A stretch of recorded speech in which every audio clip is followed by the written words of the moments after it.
My name is Suman. I'm the executive chef at Rogers OMP, and I'm very excited to create a beautiful summer salad with sustainable, fresh ingredients. So here I'm going to start with a Mediterranean couscous, which has a bit of a hint of curry powder in there.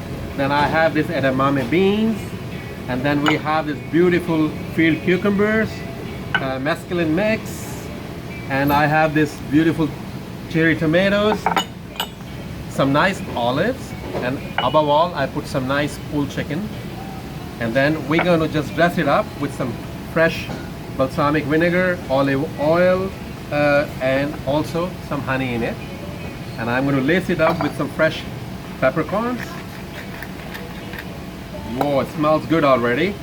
And there's some honey. Now we're going to toss it up.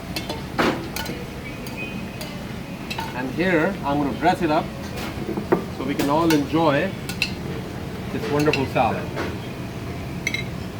Wow, it tastes as good as it looks.